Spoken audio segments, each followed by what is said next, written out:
أعوذ بالله من الشيطان الرجيم بسم الله الرحمن الرحيم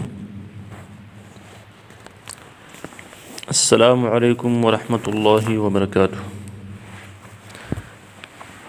تیر کلاس کی مونگا د ابتدائی صورت ابتدائی تلاوت خبره کړی و. دې کلاس کې به مونږ ان شاء الله اوس خبره کوو ابتدائی صورت درمیانی تلاوت. ابتدائی صورت درمیانی تلاوت سړی تلاوت کوي او تلاوت په دوران کې د مخکې روان دی، یو صورت ختم شو بل صورت شروع شو، دې ته ویل کېږي ابتدائی صورت درمیانی تلاوت. نو په دې کې سلور قسمه جوړیږي: فصل کل، وصل کل، فصل اول وصل ثانی او وصل اول فصل ثانی. دا اقسام په دې کې جوړیږي. خو په دې کې به صرف بسم الله وایو، په دې کې به صرف بسم الله وایو، را روان صورت ته به صرف بسم الله کوو.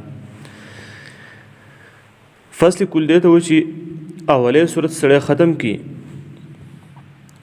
او سا واخلي او بیا دویم صورت چې کله شروع کړي بسم الله ووایو بیا سا واخلي، را روان چې کوم صورت دی هغه بیا شروع کړي، نو دې ته بیا ویل کېږي فصل کل. لکه مثال په طور باندې ولا الضالین،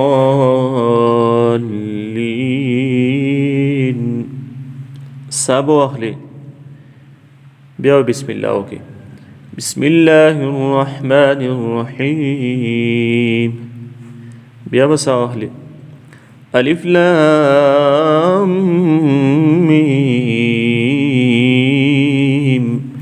دا زموږ سره فصل کل شو، دا زموږ سره فصل کل شو. بیا زموږ سره دی وصل کل. نو وصل کل څه ته وایي چې د دې اولی صورت آخري الفاظ د روان صورت بسم الله او د دې صورت اولی آیات ته یو ځای کې او وی نو دې ته ویل کېږي وصل کل. لکه مثال په طور باندې دیسی ولا الضالین بسم الله الرحمن الرحیم الف لام میم. دا زموږ سره وصل کل شو. اوس فصل اول وصل ثانی څه ته وایي؟ فصل اول وصل ثانی دی ته وایي چې کوم صورت ته ختمې هغه باندې سا واخلي، هغه ختم کې سا واخلي او بیا روان چې کوم صورت ته په هغې کې بسم الله او د دغې صورت اولی آیات یا دو آیات دا ملګري کې او ووایي، دې ته بیا ویل کېږي وصل ثانی. لکه مثال په طور باندې داسې ولا الضالین،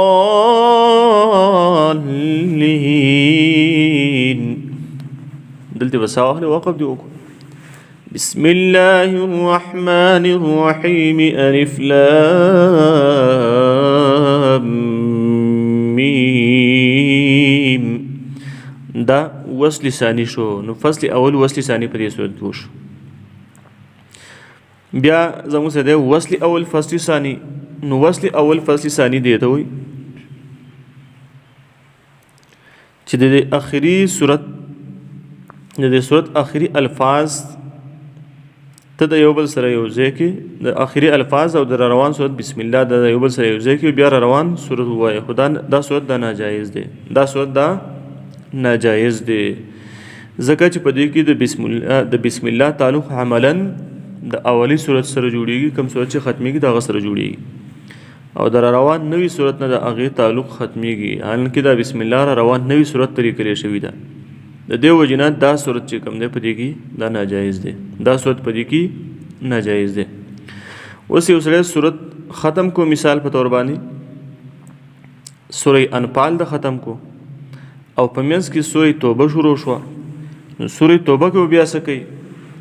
هلته کې خو بسم الله نشته دی، نو په دې کې هم درې صورتونه جوړیږي: فصل، وصل او سکته پکې کېږي. په دې کې فصل، وصل او سکته پکې کېږي.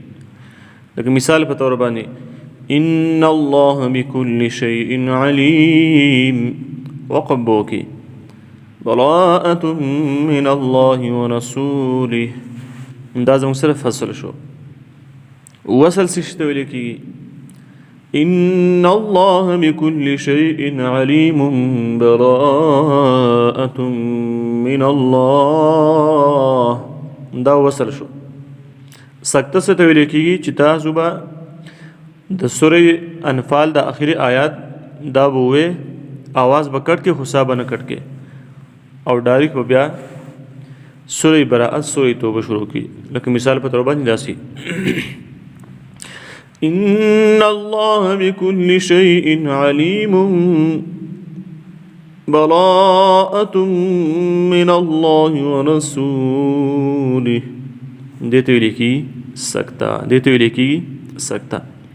بیا په دې کې تفصیل دار ہے کہ مثال په تور باندې ته دا ختم کې سورې انفال ختم کې او په سبال بیا چې کوم نه سورې توبه شروع کې سورې توبه شروع کې نو بیا بس کې نو په دې دین کې هم تاته اختیار دی په دې دین کې تاته اختیار دی مطلب څه شي کته صرف اعوذ بالله کې نو هم ټیک ده بهرحال بسم الله د برکت لپاره هم لوصل ده په دې کې تاته اختیار دی په دې کې تاته اختیار دی خو د بسم الله وصل بعد د سورې براءت سره نه کې د بسم الله وصل بر سورې براءت د سورې توبه سره نه کې بسم الله به جدا وې صاحب واخلي او بیا به کوم دی سورې توبه شروع کې دا په شروع د سورت کې په شروع د تلاوت کې او په وصل کې چې کله تلاوت روان تلاوت ته نو بیا به ته په هغه کې ته بسم الله نه کې بیا په هغه کې بسم الله نه کې خو چې ته نوې تلاوت شروع کې تاسو